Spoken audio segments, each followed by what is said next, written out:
Hello and welcome! Thank you for joining me today. So for today, we're going to focus on the topic of radical acceptance. And so I'm going to talk a little bit about what it is, how we use it, and then go through a few practical exercises. So before we get into it, I wanted to start us off with a little bit of scaling. So that just means putting your emotions on a scale for right now, whatever you want to keep track of over the course of this exercise, over the course of your day, over the course of your week, whatever feels important to you. So for example, that could look like, how anxious am I feeling today? How peaceful am I feeling? How angry? How activated is my body right now? And then we'll revisit that again at the end of group today, just to check back in, see if and how things have changed. So radical acceptance. Radical acceptance is a term taken from DBT, dialectical behavior therapy, to it's sort of like a fancy term for the things that we can't control. There's a lot of parallels, language-wise, between DBT and Alcoholics Anonymous, funnily enough. So if you notice some of that, that's very, very real. So if any folks have heard the Serenity Prayer before, grant me the serenity to accept the things I cannot change, the courage to change the things I can, and the wisdom to know the difference. Radical acceptance would be that serenity, the serenity to accept the things I cannot change. In times of stress, it can be easy to be overwhelmed with fear and worry, and feelings about things that we legit can't control. Radical acceptance isn't about agreeing with whatever's happening. It isn't about giving up. What it is about is differentiating what can I control, what can I not control, and how do I reduce suffering. So radical acceptance is the acceptance that pain is inevitable in this world. We cannot live a wholehearted human existence without experiencing pain, but what we can do is work to reduce suffering. So the pain around the uncontrolled things in the world is there. It is going to be there. We can't do anything about that, but what we can do is address the extra fear and worry about those things that we can't control. So there are some tools for radical acceptance that we'll go into, but to start us off, taking a moment, if you have something to write with, maybe journaling, or just doing this in your head, taking stock of things in the moment and brainstorming some ideas of things that you can and can't control. I'll give a few examples too. So if I were to take a common situation that gets brought up when people are teaching radical acceptance is a traffic jam, right? There's some choices I can make in a traffic jam. I could choose to get out of my car and walk into the sunset. Okay, that's a choice that I could make. What I can't control, so I can control whether or not I get out of my car. What I can't control is the traffic jam. I can't do anything about the traffic. So fretting and getting angry at the traffic is adding suffering to a situation that I can't control. So, for example, in that situation, I can't control the traffic. I can't control the weather. Maybe it's, well, okay, I'm from Seattle, so if there's weather ever, people just lose their ability to operate motor vehicles. So let's say it's raining, and that is contributing to the extra misery of the traffic jam. So I can't control the weather, can't control the traffic jam. What can I control? Let's see, I can control But like I said, being in the car or not, could get out, walk into oblivion. Whether or not that's a choice I want to make is a separate issue, but that is a thing that I have control over. I have control over turning the radio on and listening to some jams. I have control over how I use my body in that moment, right? I can choose, maybe not my heart rate. Maybe that is part of what's contributing to the suffering of the traffic jam. If I'm like, oh, so angry and my heart is pounding and I'm really sweaty, right? Heart pounding, sweatiness, can't do anything about it. What I can do is deep breathing, or a few days ago I went through some progressive muscle relaxation with y'all, so I could do some physical relaxation exercises. I could maybe use my phone to call a friend, do some meditation, whatever. There's actually a lot of responses to this uncontrollable situation. But for that to happen, I have to acknowledge that the longer I stay focused in being mad at the traffic jam, the less I am able to find freedom in the things that I can do. So for the next few moments, you're encouraged, and I'll do this with you, I'll write a little bit, you're encouraged to think about a situation that you may not have control over right now. I know there's lots of fear and worry going on right now, so you don't have to necessarily engage with a level 10 or 11 thing that you're afraid of right now. This could be more like traffic jam level. That's fine.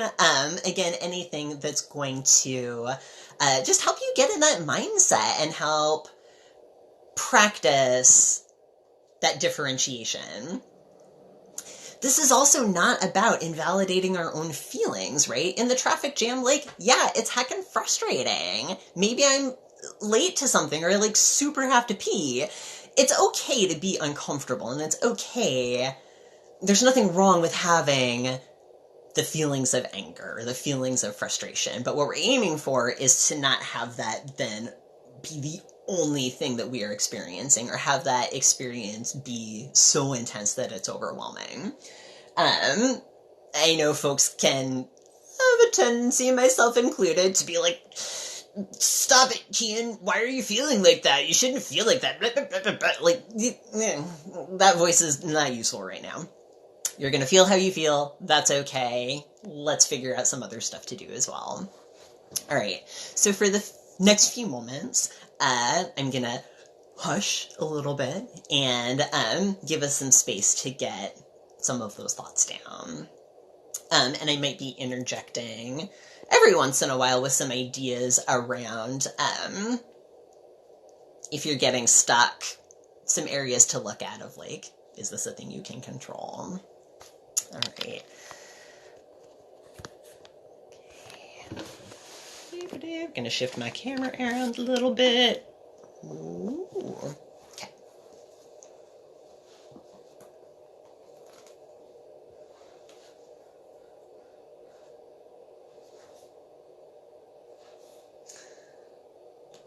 All right. I'm also gonna put on a little background music.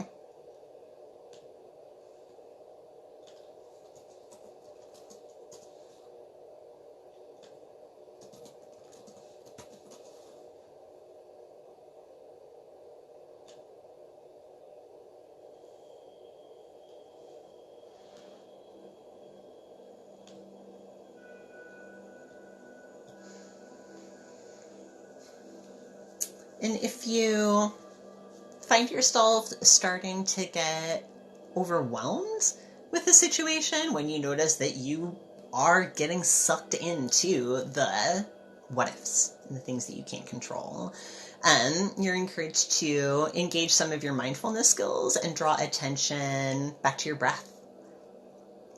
Right? And just noticing, maybe breathing deeper if it feels good, maybe just letting your breath be. That's always, well, I shouldn't say always, frequently that is a thing that is quite accessible as something that we can control. All right, I'll leave you to it for a minute.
Sometimes a structure that can be helpful for this is to name the situation, name the thoughts that are going along with the situation, and name the emotions that are going along with the situation. So again, that could look like, in a journal prompt, the situation is, again, the traffic jam. My thoughts, I'm gonna be late to this thing. I am never gonna not be in this traffic jam. I'm so stressed out I can't think.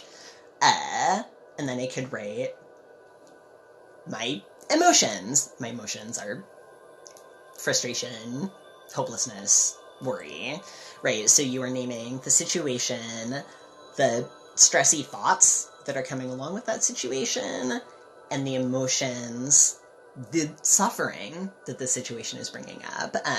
So if that's useful, and then going into the, and also, what can I accept about the situation?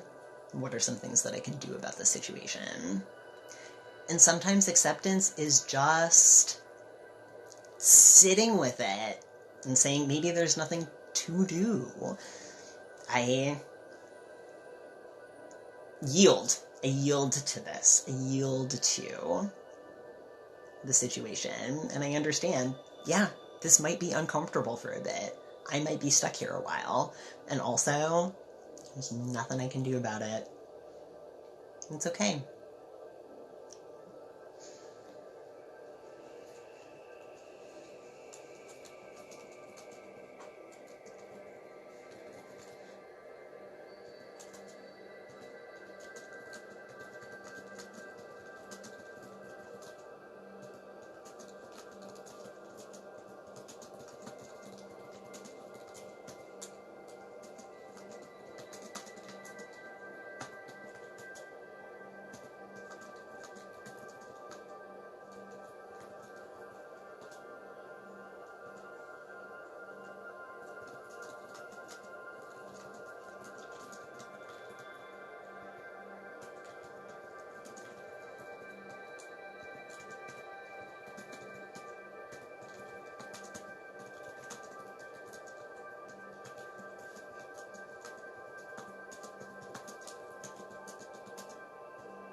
Okay, and now that you've written out some thoughts about your situation, some reflections and whatnot, I was thinking we could start getting into some strategies for working with those overwhelming emotions.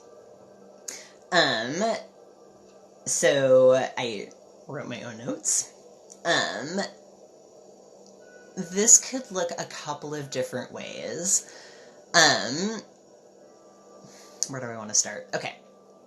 So, the specific skills that I wanted to teach today, and some of you may have heard of this, done this before, but it's one of them is half smile and the other is willing hands. And there's actually a name for this process that I can't remember what it is, but it's the thing where you like change body posture to change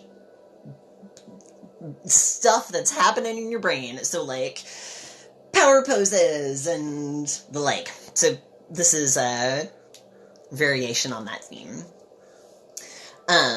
So starting with, and these are things that you can pull out wherever you are.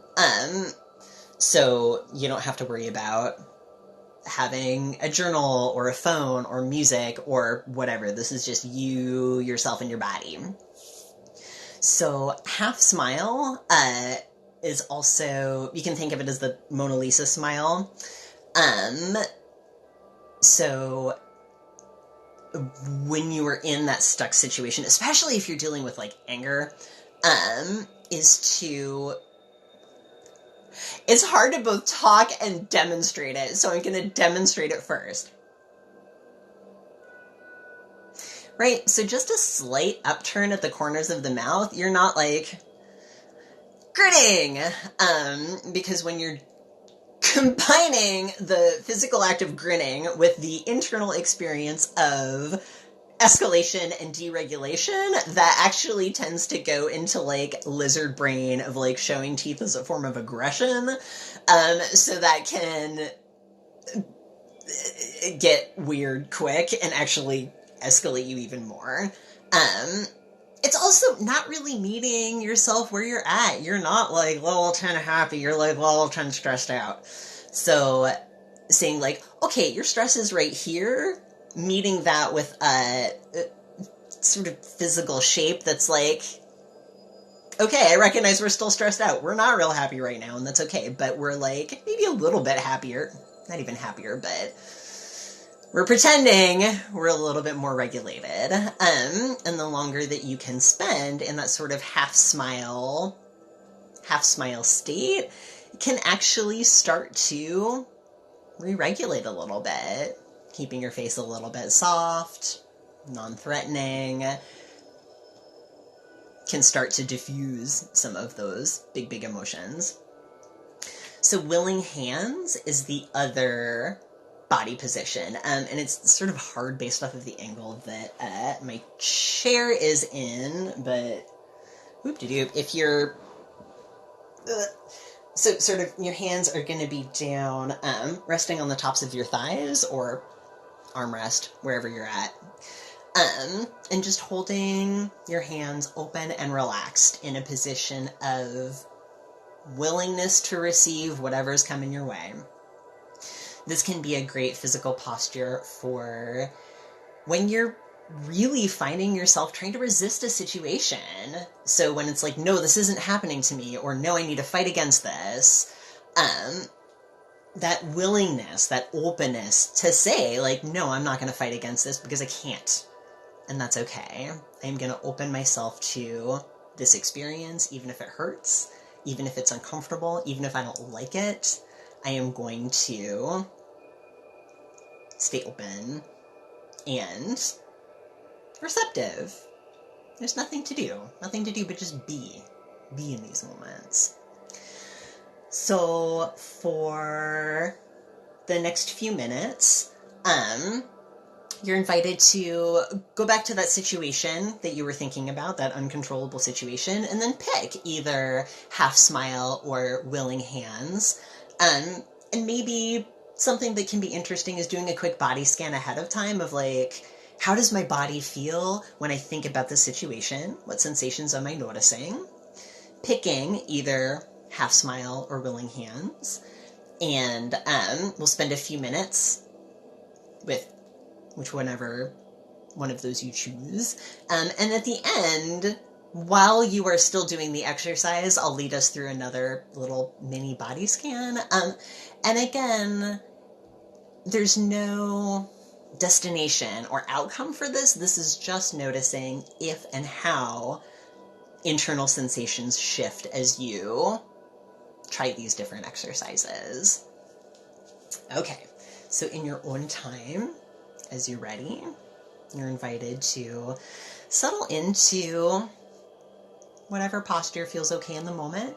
You're welcome to close your eyes if that feels good. You're welcome to keep your eyes open with your gaze softened if that feels good. Or maybe not good, but tolerable right now. That's okay. Sometimes we're aiming for tolerable. And in your own time, as you're ready, just settling in. Checking in with your body. Where your body's at.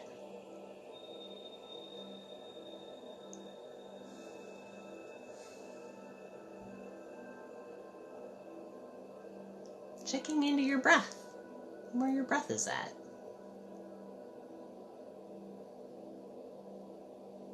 Not doing anything, just noticing.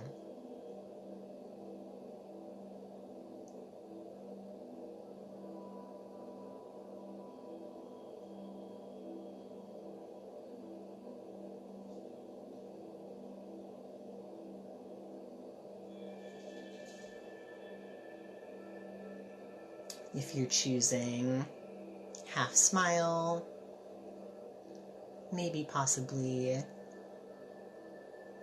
both relaxing the rest of your face and also tuning in to the sensation around your mouth, tuning into the little muscles that you're using there to just smile a little bit.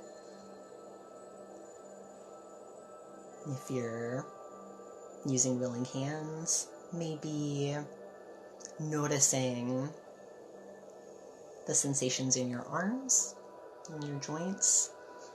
Maybe you can keep your hands relaxed. You can keep your hands extended a little bit, noticing all the little joints and muscles that make up our hands. And if you find your mind wandering, go ahead and gently draw it back to noticing the sensations of your breath.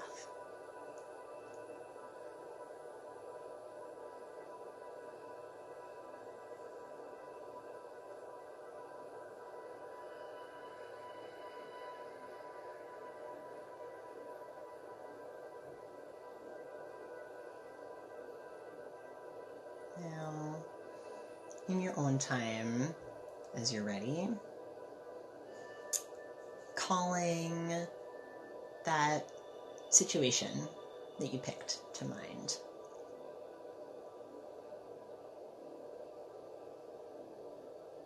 Picturing that scenario in your head, noticing what happens in your body in response.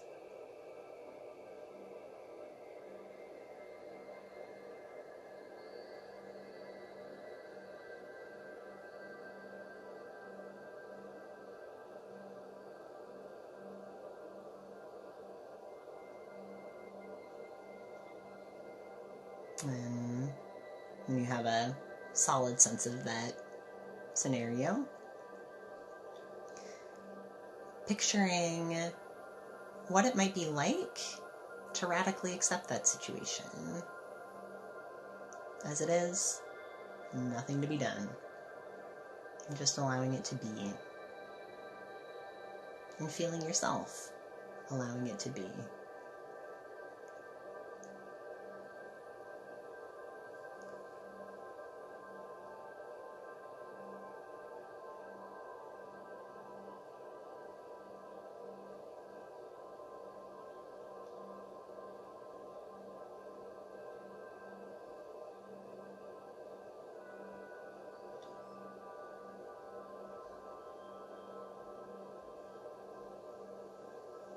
Opening yourself up to the experience, whatever that experience might bring. Nothing to be done, just being in this moment.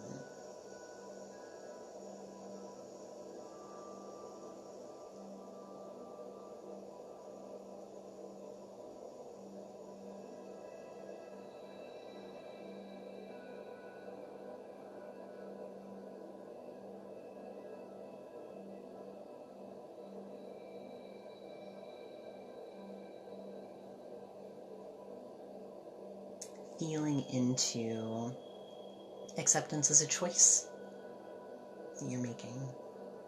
You can choose to accept the situation. You can choose to meet it with open-heartedness. You can choose to meet it with peacefulness or placidness.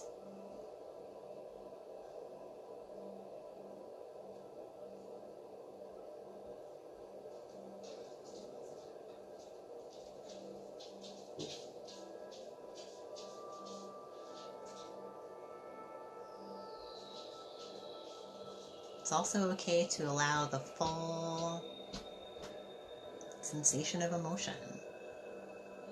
It's entirely possible to both feel and hold space for whatever feelings we're feeling without overwhelm. Those things can exist at the same time.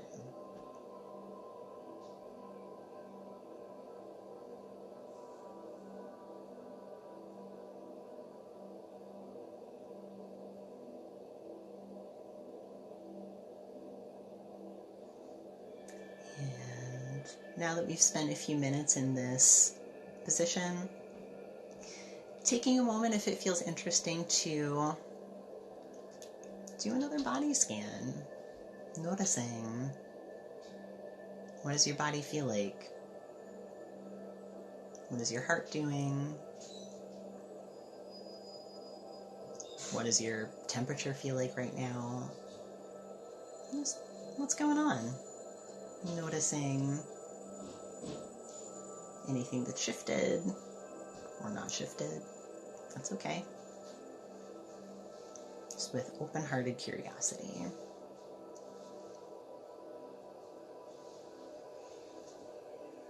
And in your own time, as you're ready, returning your attention to right here, right now, the reality of the present moment and all the things that that encompasses.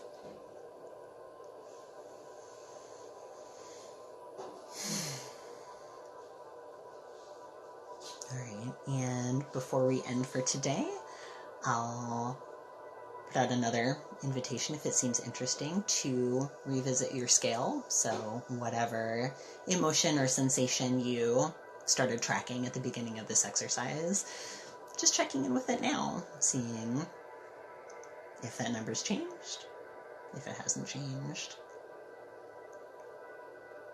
Again, out of curiosity. There's no destination or goal. There's no right way to be. There just is.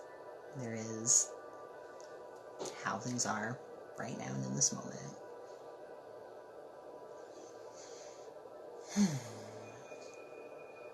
All right, my dears.